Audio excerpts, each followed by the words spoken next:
Ariom, Ariom. Mais ce qui est englobe tout et satsang, c'est véritablement cela. C'est s'ouvrir en satsang, non ne pas venir pour accumuler des choses, une compréhension, une expérience, vivre une expérience. Mais juste,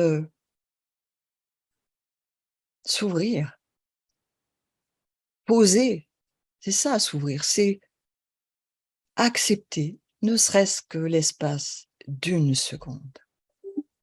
Ah, j'ai pas on reçoit un message. L'espace d'une seconde, je vais rééteindre mes mails.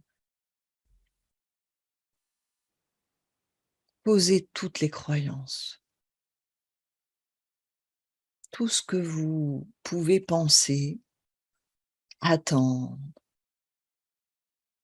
croire, redouter. Posez tout l'espace d'une seconde.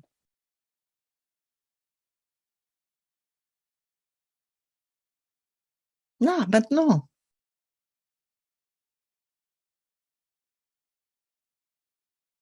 c'est tout.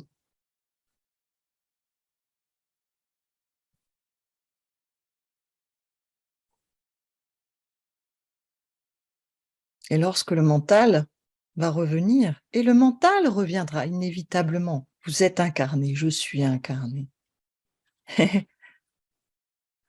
Pourquoi vouloir que le mental, non, faut pas qu'il existe le mental. Vous acceptez le corps, mais pas le mental? C'est pas possible. Et le mental, c'est pour cela, n'est pas le problème. Le mental joue son rôle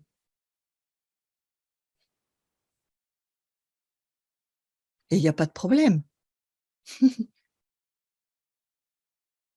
Justement, ça aussi, poser la notion: «Il y a un problème». Une personne me partageait avoir vécu des expériences et souffrir de ne plus être en ce qu'elle a vécu de l'expérience. Mais l'expérience est encore du domaine du mental.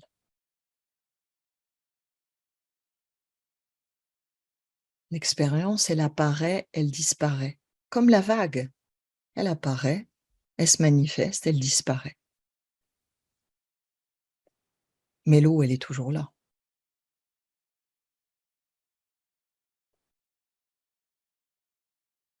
Voilà, je vous laisse, vivre avec ces quelques mots, hein. Parce que ce qui est important, le sens de cela, pour qu'on se rencontre, c'est qu'il y a une rencontre justement. Vous venez pas m'écouter, moi blablater, Qu'est-ce que cela peut réveiller chez vous? Ces paroles d'incompréhension ou peut-être que ce n'est pas ce que vous vivez? Ça peut réveiller parfois des colères ou ouvrir sur autre chose. Eh bien, je suis heureuse de de recevoir vos paroles à vous, hein. Ce que je vous disais, satsang, c'est une invitation à tout poser et je suis juste là pour vous accompagner à cela. Donc bienvenue à satsang, bienvenue à vous tous, à vous toutes. Hari Om Tat Sat. Je sais qu'on salue beaucoup en disant namasté.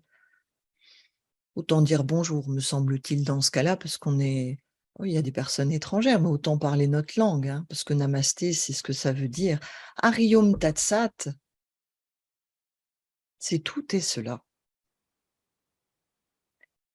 Et c'est pas une invitation à se le dire mentalement, parce que votre mental, s'il fera que le cumuler dans tout ce qu'il peut savoir ou ne pas savoir, et ça disparaîtra. Et vous l'expérimentez, vous pensez des choses, 10 ans après, vous pensez l'inverse ou peut-être même 5 minutes après. Donc ne vous y attachez pas. Mais l'invitation de Hari Om Tat Sat,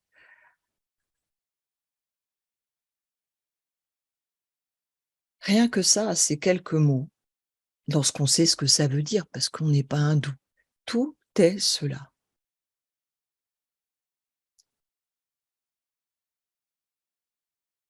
Si vous accueillez rien que ces paroles-là, pendant 1 mois, 6 mois, 1 an. Vous saviez avant,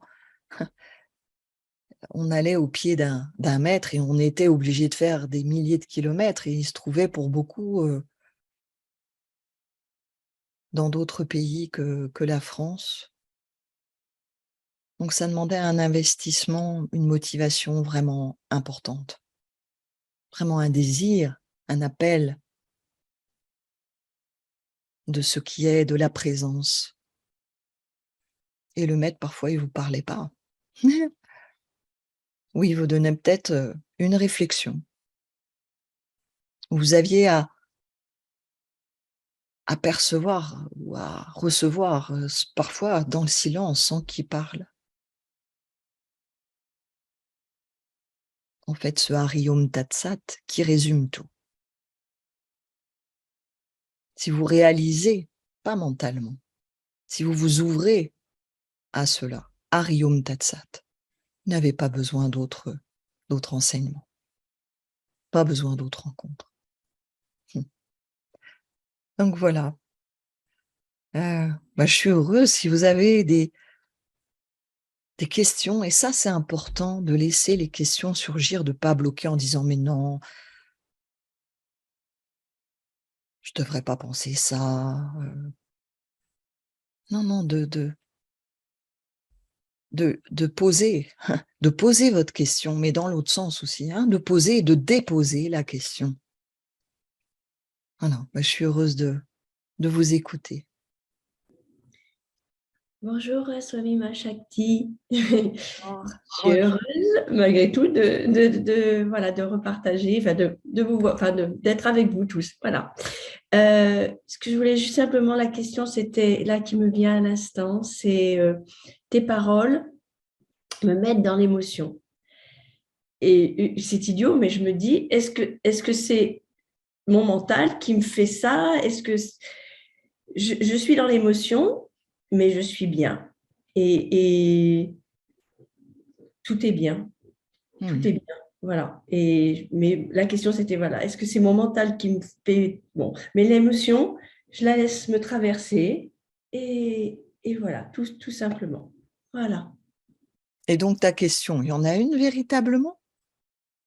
Non, à vrai dire, c'était plus de réflexion en me disant, voilà, tes paroles me mettent dans l'émotion et je laisse ça me traverser. Mmh. Voilà. C'était plus ça, c'est juste. OK. Mais l'émotion, effectivement, est issue du mental. C'est-à-dire que nous mettons plusieurs mots, hein, nous donnons, un des mots différents pour essayer de partager ensemble quand nous sommes dans le mental. Voilà, parce que c'est plus simple. Mais c'est des codes, c'est des normes. La difficulté, c'est que nous séparons le corps, le mental, l'émotionnel, les expériences, alors que tout ça, on pourrait le synthétiser: «je», voilà. Ou le principe égotique, comme vous voulez.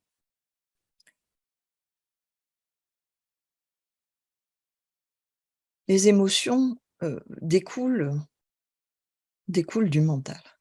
On ne s'en rend pas forcément compte. Il y a des personnes effectivement qui vont être plus dans l'émotionnel, on va dire,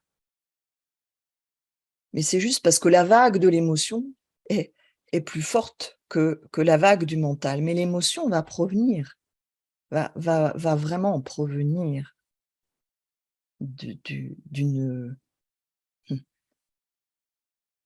du mental dans ses a priori, dans son vécu, parce que tout cela est lié à l'espace-temps. Voilà, pour faire simple. Voilà. Et la présence, ce qui est, n'est pas lié à l'espace-temps.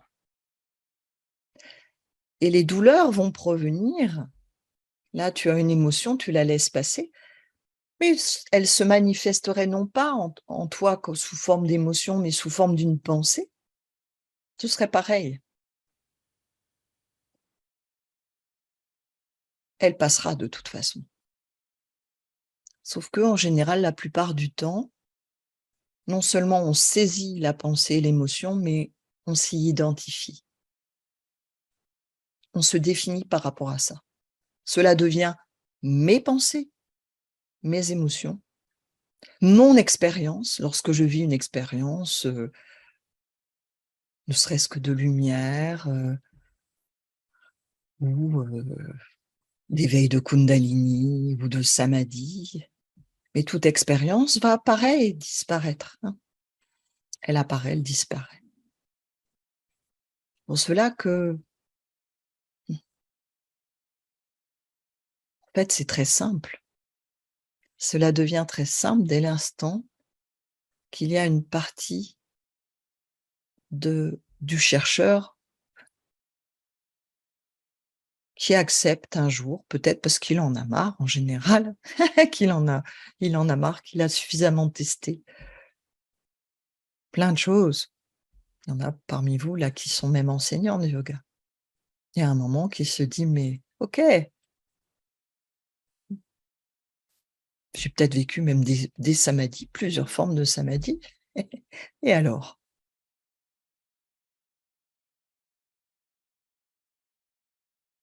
Et que cesse cette quête que cela soit toujours tel que le je l'a expérimenté. Parce que c'est pas possible. Ça ne sera jamais possible. Parce que l'expérience, c'est une vague. Elle apparaît, elle se manifeste, elle disparaît, inévitablement. Ce qui est satsang, qui est être présence. Ce qui est reconnaître que vous êtes déjà. Ne sera pas expérimenté, n'est pas expérimentable, parce que ne fait pas partie de ce qui va apparaître et disparaître. Et pourtant, la vague est la manifestation de l'océan. C'est tout le... Là, on arrive justement au moment où le mental, à un moment, il peut plus. Et c'est la porte, je dirais. Il n'y a pas de porte, hein, mais c'est le moment de lâcher. Voilà, j'ai répondu à cette question sans question. Peut-être d'autres parmi vous ont des questions ou des remarques, hein, ou ne le vivent pas comme je vous le partage. Donc profitez-en, c'est l'invitation, hein, de ces rencontres, de vous écouter. Je suis là pour vous écouter. Bonjour, Machati. Bonjour. Donc, je t'avais posé des questions et donc, comme tu m'avais dit de les poser lors du satsang, ben voilà. Ah, je t'ai dit que c'était des belles questions pour un satsang, oui. Ah, d'accord. Après, libre de les poser ou pas. Excusez-moi. Ben, comme je n'ai pas eu mes réponses, peut-être, je peux les avoir là ou Alors, pas. tu n'as pas les réponses, mais est-ce que la question est toujours là? C'est ça l'essence. Oui, ah ben oui. Oui, puisque c'est quelque chose qui est venu, enfin, qui était déjà là, mais qui me dérange énormément maintenant. Alors, je t'écoute. Alors, bon, c'est vrai que c'est difficile, je trouve, quand on est sur le moment. Et c'est pour ça que je l'écris sur le moment. Et après, d'y revenir, je trouve qu'on n'est pas dans la même comment C'est dire, normal. énergie. C'est pour ça que je te dis, est-ce que ta question est toujours là? Parce que le jeu, ce principe égotique qui veut perdurer, la vague qui veut perdurer au-dessus, elle va cumuler, elle va noter dans des cahiers, elle va garder, C'est elle va... ça. Voilà. Ouais. Et c'est ça l'invitation d'accepter de tout poser. Et c'est, oui, cette question m'a paru primordiale il y a 2 jours, mais profondément, elle n'est plus là. et de ne pas essayer de la retrouver. C'est pour ça que je te dis, mais parfois, on a quelque chose qui revient, qui revient, qui revient. Et là, c'est important de le poser. Ce qui est important, c'est de poser vos questions de l'instant. Donc, est-ce que ta question, elle est là en l'instant? Ma question, c'est oui, elle est là parce qu'elle est restée. Alors peut-être, comme tu dis, c'est le jeu qui veut savoir, sûrement. Oui, mais là, ma question, c'est est-ce que cette question, elle est vivante en toi maintenant? Parce que l'invitation de satsang, c'est de poser toute question, toute croyance. C'est pas d'avoir réponse aux questions. C'est d'accepter qu'il n'y ait plus de questions. Et quand il n'y a pas de questions, de ne pas aller à la pêche aux questions. Et de goûter cet instant qui parfois va durer qu'un quart de seconde. Où il n'y a plus de saisie, justement. C'est ça, satsang, l'invitation. Donc, est-ce que ta question est vivante? Parce que si elle n'est pas vivante, c'est pas la peine. Ça sert à rien de retourner dans le passé, de la ramener dans le présent, parce que là, du coup, tu n'es pas dans l'ici maintenant. Tu es juste dans un présent, et ce présent, il est coincé entre le passé et le devenir. L'ici maintenant n'est pas lié au temps. Donc, oublie, reviens là, vois en toi, et il n'y a que toi qui peux dire. Je ne peux pas le dire pour toi. Est-ce que Non, là, non. La question est là. Bon, Non. elle n'est pas là. Est-ce qu'il y a une autre question? Ne pars pas à la pêche aux questions. Non, je ne pars pas à la pêche aux questions. Ok.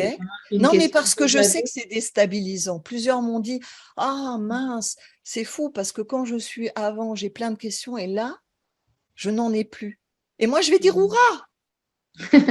et chacun va dire, ah ben oui, mais après. Et non, justement, la question, elle se pose, tu t'y attaches pas, tu cherches pas à avoir la réponse. Et les questions en satsang, c'est celle-là qui va vraiment surgir, peut-être parce qu'une parole est dite, et là, elle est vivante. Là, c'est la vague qui émerge, c'est la question. Alors que quand vous venez, et je te dis, c'est une bonne question pour satsang, parce que l'invitation, c'est jamais que je vous réponde aux questions. C'est de vous inviter parce que peut-être la relation, d'être en présence, là, ensemble, d'être présence, fait qu'à un moment, on s'accorde un temps où on pose tout. Et c'est ça, c'est cela. Mais si une question se pose, elle est bienvenue. Une question vivante, fraîche. Soyez frais. La question, elle est là. Hein, Alors, quand tu parlais que le mental n'est pas un problème, et pour moi, il l'est.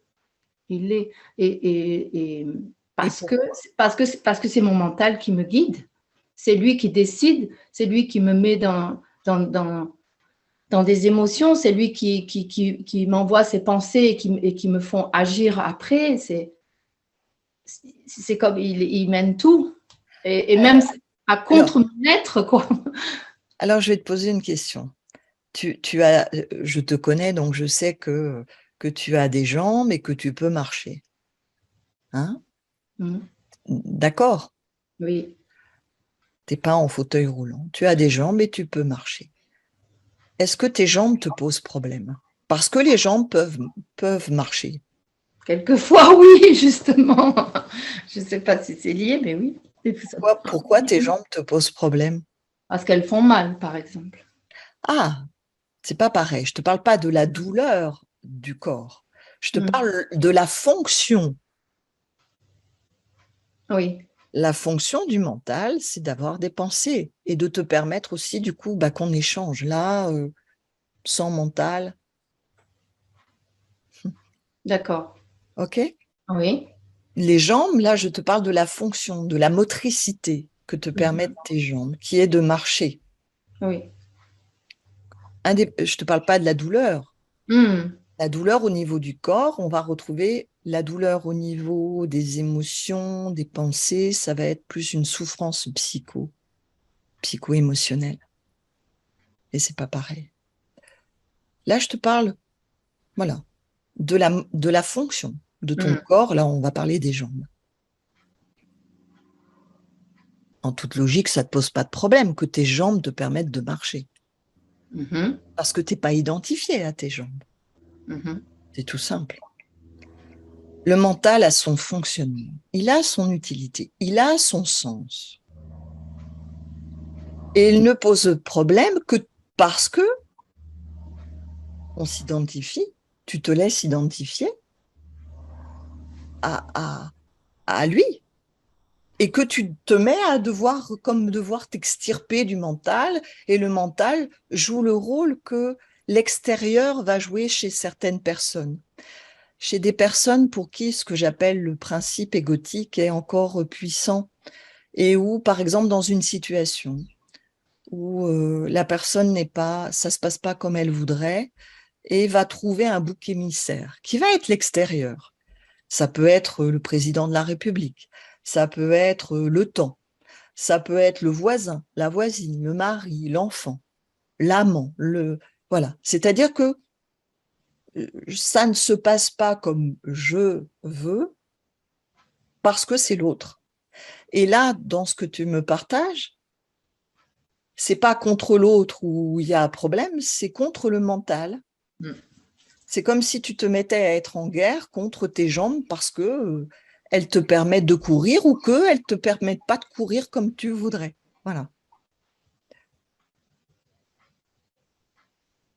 Et le problème n'est pas le mental, c'est lorsque tu te crois être limité par le mental, être conduit par le mental, que tu ne sais pas qui tu es,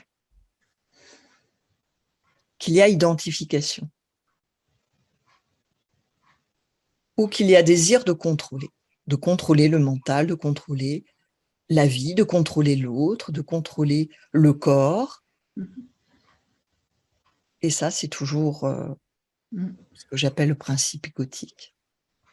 Donc, dans ce cas-là, c'est déjà voir ce combat intérieur. Certaines vont être en combat extérieur par rapport à la société, la vie, leur mari, leurs enfants, leur tout. Et d'autres vont être en combat intérieur avec eux-mêmes. Et c'est toujours vouloir être quelqu'un d'autre que qui tu es. Alors que, et là, bien évidemment, hein, je te réponds, mais c'est pour tout le monde, hein, que ces partages, on a tous un mental. Et ceux qui disent qu'ils n'en ont pas, eh ben vous me le partagerez, et puis on verra. Et on a tous un ego, et c'est pas le problème. On a tous un corps, et c'est pas le problème. Et en fait, c'est accepter de réaliser qu'il n'y a pas de problème. Et le jour où tu accepteras que, ou l'instant, hein, quand je dis le jour, c'est le quart de seconde, il suffit d'un quart de seconde, même pas. Le mental a sa fonction, ton corps a sa fonction, et tu n'es pas ni le mental ni le corps. Et où du coup, tu vas cesser de vouloir contrôler le mental, d'avoir des jugements sur le mental, sur les pensées, du coup, sur ce que tu penses être bien, n'être pas bien, être comme il faut, pas comme il faut. Alors, ça va être juste une vague qui se manifestera inévitablement tant que tu auras un corps. Le but n'est absolument pas votre véritable nature, qui vous êtes déjà, qui nous sommes, le soi, la présence. C'est pas un caillou mort qui bouge pas, qui ressent rien, qui n'a pas d'émotion, qui n'a pas de mental. Qui vous a dit ça? Mais là, du coup, c'est une guerre sans fin. Et c'est normal que tu vives cela.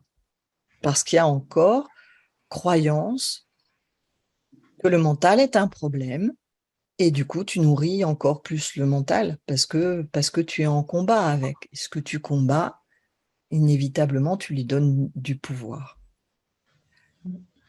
Mais c'est aussi un moyen de survie du principe égotique et donc du mental. Et le mental, pour moi, il est lié au corps, il est lié aux émotions, il est lié aux expériences, tout ça. Ça n'est, voilà.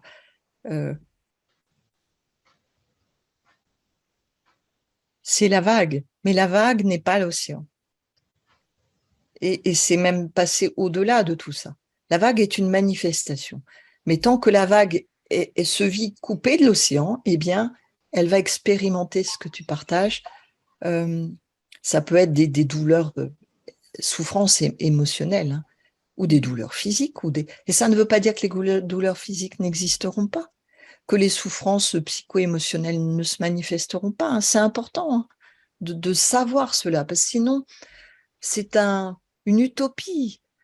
C'est des fantasmes d'une vision d'un être que vous serez un jour en étant éveillé, mais un être qui n'existe pas.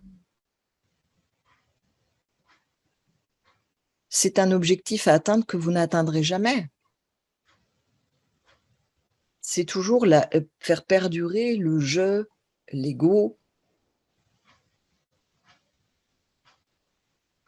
alors que tu es déjà. Mais lorsque je dis tu es déjà, ça n'est pas tout ce à quoi tu es identifié qui est. Cela, c'est juste une vague.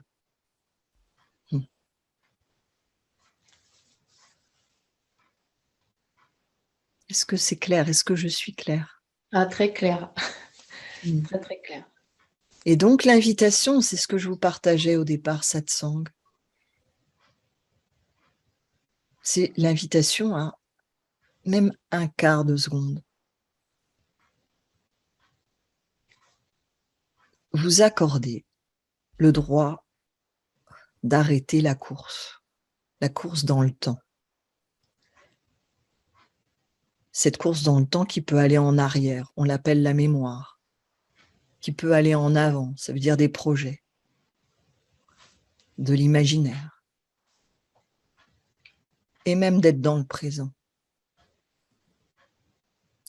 De poser, tout simplement.